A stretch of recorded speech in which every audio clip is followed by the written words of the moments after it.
नमस्कार, स्वागत है आपका अपने यूट्यूब चैनल चिराग इंस्टीट्यूट आईएसपीसीएस में। आज हम लोग चर्चा करने जा रहे हैं एनसीईआरटी क्लासिक ज्योग्राफी। ठीक है, और इससे संबंधित जितने भी प्रश्न हैं, यानी कि ज्योग्राफी का क्लास 6 का जो बुक है उससे जितने भी प्रश्न हैं उन सभी प्रश्नों को प्रीलिम्स के हिसाब से और आपका मेंस के लिहाज से भी हम लोग उसे देखने का प्रयास करेंगे और एक एक करके प्रश्नों को देखेंगे। तो जैसा कि चलिए बिना किसी देरी के शुरू करते हैं, और जैसा कि आज का हमारा टॉपिक ही है एनसीईआरटी क्लासिक ज्योग्राफी। तो पहला जो प्रश्न है हमारा कि planet is originated from which language.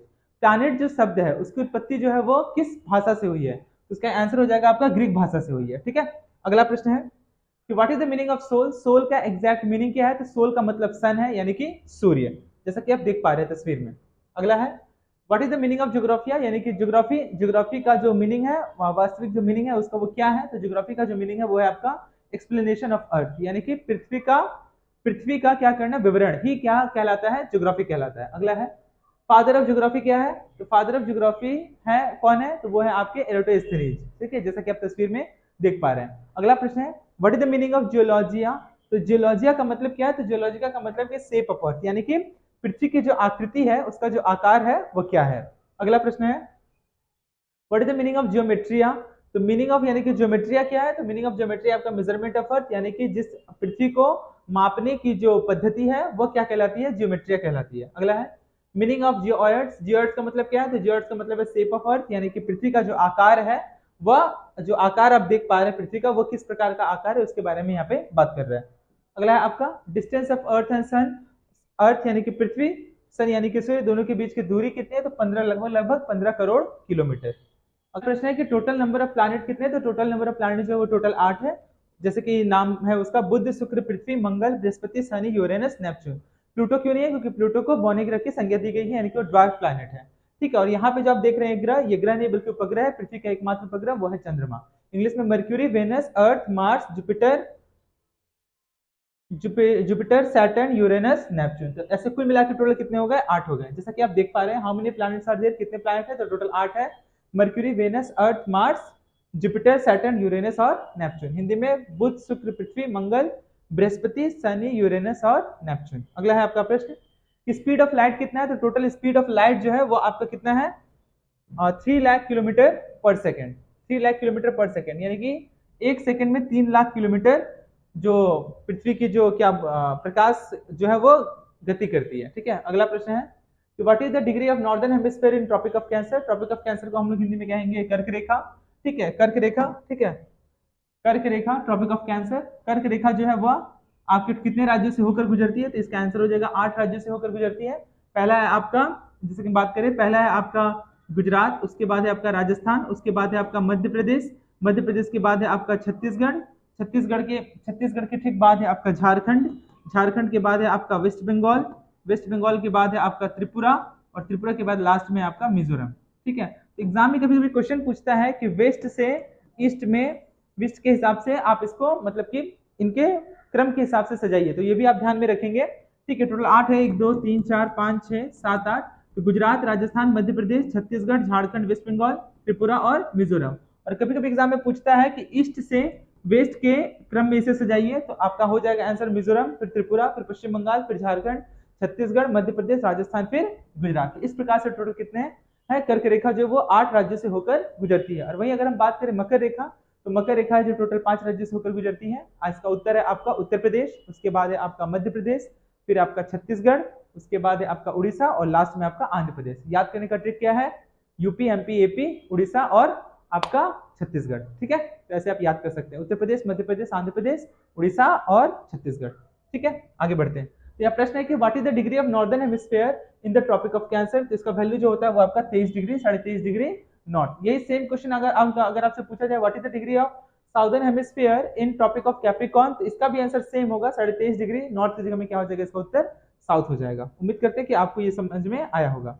ठीक है, आगे बढ़ते हैं। अगला प्रश्न है वही सेम क्वेश्चन जैसे कि मैंने कहा आपसे, ठीक है ना, कि what is the degree of southern hemisphere in Tropic of Capricorn. Capricorn यानी कि यहाँ पे बात कर रहे हैं क्या चीज का, मकर रेखा का। ठीक है, मकर रेखा के बारे में बात कर रहे हैं। इसका आंसर क्या हो जाएगा, 23.5 डिग्री साउथ। जैसे कि मैंने कहा उत्तर प्रदेश, मध्य प्रदेश, आंध्र प्रदेश, छत्तीसगढ़ और उड़ीसा। और ये जो जैसे कि मान लीजिए कि ये अगर भारत का मैप है, यहाँ से अगर कर्क रेखा गुजर रही है और यहाँ से मकर रेखा गुजर रही है, तो ये जो बिंदु है जहाँ पे ये मिलती है, ये किस जगह पे मिलती है, तो इसका आंसर हो जाएगा आपका मिर्जापुर, जैसा कि आप यहाँ पे देख पा रहे हैं। ठीक है, तो ये भी कभी कभी एग्जाम में आपसे पूछता है, तो इसे आप ध्यान में रखेंगे। आगे बढ़ते हैं। ठीक है, ये वर्ल्ड का मैप है। ठीक है, बीच में जो लाइन देख रहे हैं ये आप इक्वेटर है ये। ठीक है, इक्वेटर यानी कि आपका ये भूमध्य रेखा। ठीक है, ये जो लाइन आप देख रहे हैं, ठीक है, भूमध्य रेखा, इसका वैल्यू एग्जाम में पूछता है, तो 0 डिग्री होता है इसका। ठीक है, इक्वेटर है। ठीक है, ये पूरा, ठीक है, ये ऊपर वाला हिस्सा नॉर्दर्न हेमिस्फीयर है, ये वाला हिस्सा जो है वो साउदर्न हेमिस्फीयर है। ठीक है, जिसका वैल्यू मैंने बता दिया 23.5 डिग्री नॉर्थ और 23.5 डिग्री साउथ।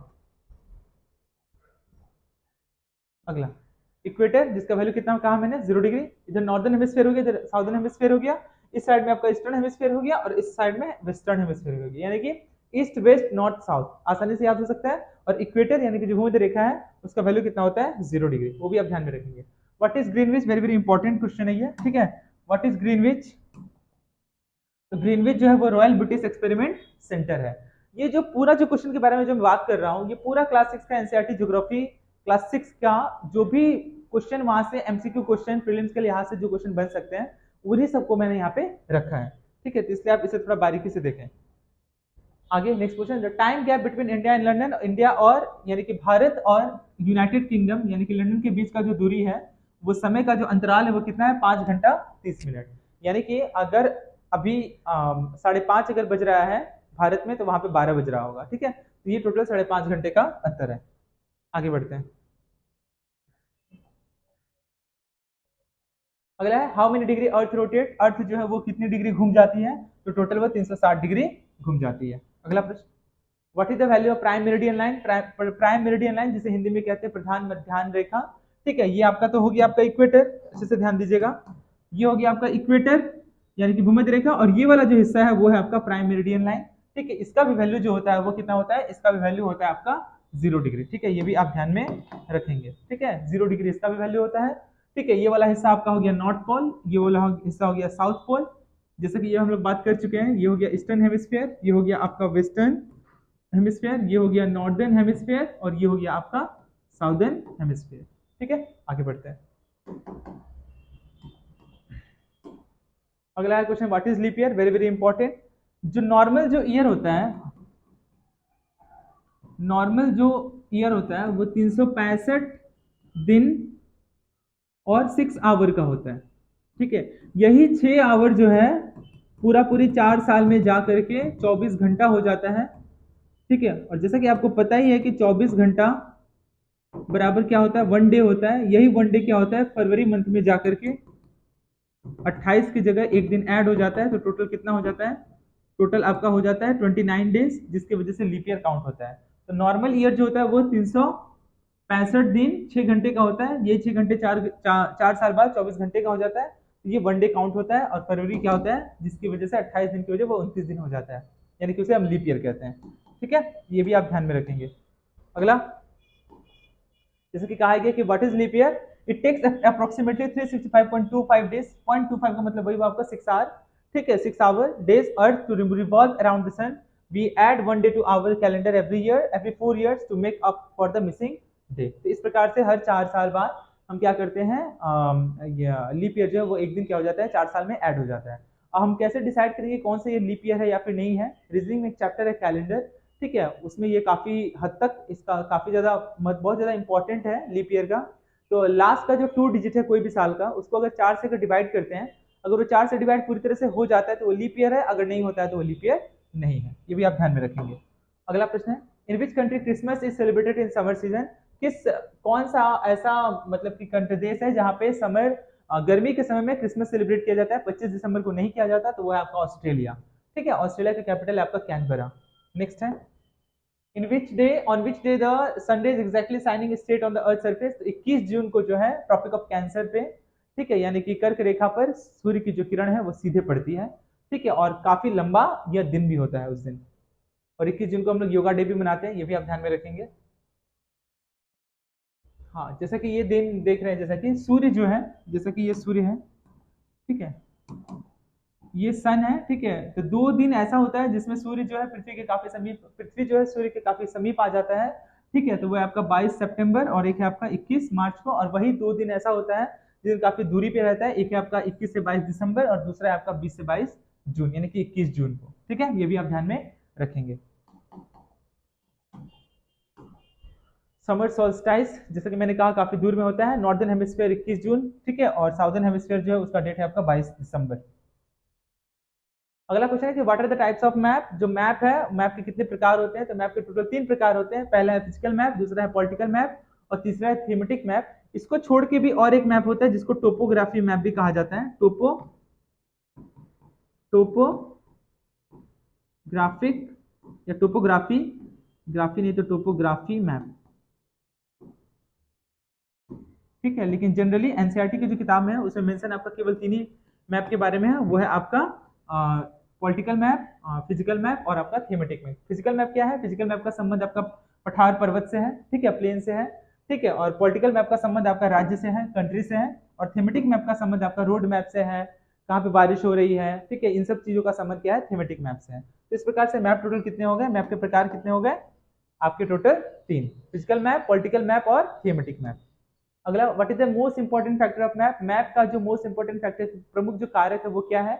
तो प्रमुख कारक है आपका डिस्टेंस, डायरेक्शन और सिंबल, ठीक है। जैसे कि हमें मान लीजिए कहीं अगर जाना हो, ठीक है, तो उसका हम देखें कहीं कहीं किसी ए से अगर बी जगह में जाना हो तो हम क्या करेंगे? पहले उसका ये देखने का प्रयास करेंगे टोटल दूरी कितनी है। दूरी के बाद हम क्या देखेंगे? वो किस डायरेक्शन में है, और सिंबल की किस तरह से पहचाना जा सके कि वहां पे हम जहाँ निश्चित जगह में हम जहाँ जा रहे हैं अब किस आधार पर हम ये पता कर सके कि वो जगह वो कौन सी है या फिर कहाँ पे है।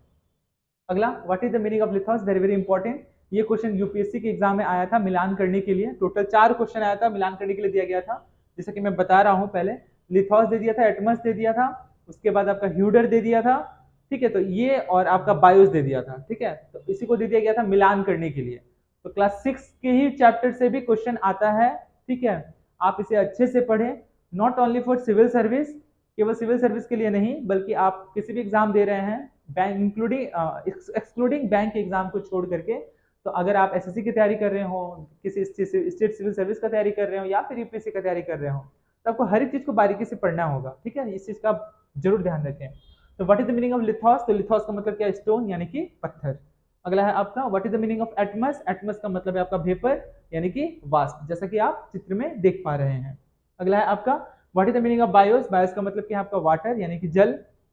अगला है what is the meaning of hydor. Hydor का मतलब क्या है? लाइफ यानी कि जीवन, ठीक है। तो ये चारों आप एकदम अच्छे से ध्यान रखेंगे, ठीक है। एटमस का मतलब आपका क्या है? एटमस का मतलब वेपर है, ठीक है आपका। फिर अगला लिथोस का मतलब स्टोन है।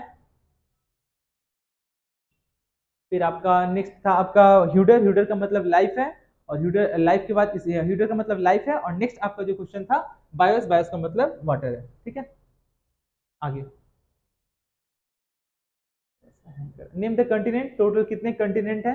तो टोटल कंटिनेंट 7 है, ठीक है। एशिया, ठीक है, जैसा कि आप देख पा रहे हैं, ठीक है, एशिया, ठीक है, यहाँ पे लिखा हुआ है एशिया। ये यूरोप, ये अफ्रीका, ये वाला जो हिस्सा देख पा रहे हैं ये अफ्रीका, ये वाला हिस्सा जो है ये यूरोप है, ये पूरा हिस्सा एशिया है। ऑस्ट्रेलिया, यहाँ से ऊपर है आपका नॉर्थ अमेरिका, और नीचे वाला हिस्सा है साउथ अमेरिका, और लास्ट में आपका अंटार्कटिका।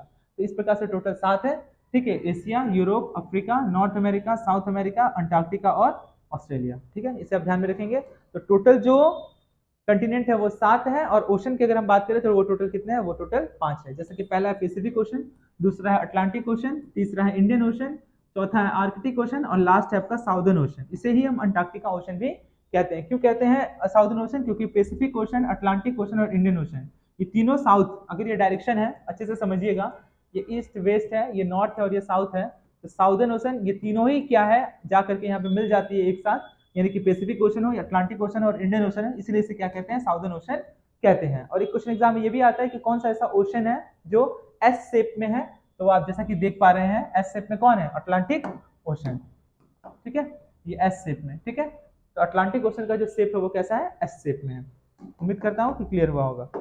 अगला है what is the depth of Mariana trench. तो मरियाना ट्रेंच की जो लंबाई है 11,022 मीटर है, यानी कि माउंट एवरेस्ट का अगर हम बात करें तो 8,848 मीटर है, इससे भी ज्यादा ऊंचाई है, ठीक है ना, बड़ा है ये। जैसे कि आप देख पा रहे हैं, ठीक है, ये पानी का जहाज है, ये पानी का स्तर है यानी समुद्र है यह, ठीक है। पानी के नीचे ये वाला जो हिस्सा आप देख रहे हैं, ये टोटल 8,848 मीटर तो आपका माउंट एवरेस्ट है, लेकिन इसकी जो लंबाई है वो 11,022 मीटर। मतलब आप सोच सकते हैं कि कितनी गहराई तक पहाड़ जो हम लोग कहते हैं कि दुनिया की सबसे ऊंची शिखर है माउंट एवरेस्ट, ठीक है, 8,848 मीटर, उससे भी उससे भी ज्यादा बड़ा है ना, वो है आपका मरियाना ट्रेंच का हाइट, ठीक है, तो ये आप ध्यान में रखेंगे। अगला है आपका व्हाट इज एटमोस्फेयर, वायुमंडल क्या है, तो वायुमंडल एक वायु का एक आवरण है जहाँ पे विभिन्न प्रकार की गैसें शामिल रहती हैं जो पृथ्वी को ढके रहती है, ठीक है। और लेयर ऑफ एटमोस्फेयर की अगर हम बात करें तो वहां पे अगर हम देखेंगे तो लेयर ऑफ एटमोस्फेयर है आपका, जैसे कि पहला आपका ट्रोपोस्फेयर, ठीक है, दूसरा स्ट्रेटोस्फेयर, तीसरा मेसोस्फेयर, और नेक्स्ट आपका थर्मोस्फेयर, और एक है आपका एक्सोस्फेयर, ठीक है। तो थर्मोस्फेयर को आयोनोस्फेयर भी कहा जाता है, ठीक है। ट्रोपोस्फेयर में ही आपका अगर मैं बात करूँ पैरासूट, हवाई जहाज, ये सब क्या होता है, उड़ता है, ठीक है। स्ट्रेटोस्फेयर हो गया। मेसोस्फेयर में क्या होते हैं, रॉकेट जो लॉन्च होते हैं, रॉकेट आगे की ओर जाते हैं। एक्सोस्फेयर में सैटेलाइट क्या होते हैं, वो ब्रह्मांड का चक्कर या फिर पृथ्वी का चक्कर वो लगाते हैं, ठीक है। और उसका ऊंचाई की अगर बात करें तो ट्रोपोस्फेयर की हाइट है 0 से लेकर 12 से 18 किलोमीटर, और मैं बात करूं स्ट्रेटोस्फेयर की तो वो है आपका 11 से 50 किलोमीटर। मेसोस्फीयर यानी कि जिसे हिंदी में समताप मंडल कहते हैं वो आपका 40 से 50 या फिर 80 से 90 किलोमीटर। और वहीं मैं बात करूं थर्मोस्फेयर, उसका है आपका 80 से 90 या फिर 800 किलोमीटर। और एक्सोस्फेयर की अगर हम बात करें तो 800 से लेकर 3000 किलोमीटर की ऊंचाई तक वह पूरी तरह से फैला हुआ है। तो इस प्रकार से ये लेयर है, आप याद रखेंगे, पहले ट्रोपोस्फेयर, फिर स्ट्रेटोस्फेयर, फिर मेसोस्फेयर, फिर थर्मोस्फेयर, उसके बाद एक्सोस्फेयर, ठीक है। तो उम्मीद करते हैं कि आपको ये सारा पॉइंट जो है वो अच्छे से समझ में आया होगा। इस प्रकार हमारा जो आज का जो टॉपिक है वो पूरी तरह से समाप्त हुआ, ठीक है। आप इसको अच्छे से एक बार रिवाइज कर लीजिएगा, कुछ भी अगर दिक्कत होता है आप मुझे कमेंट कीजिए, ठीक है। और धीरे धीरे करके मैं क्लास को कंटिन्यू रखूंगा और आप लोग अच्छे से पढ़ाई कीजिए। आज के लिए इतना ही, आप सभी का बहुत बहुत धन्यवाद।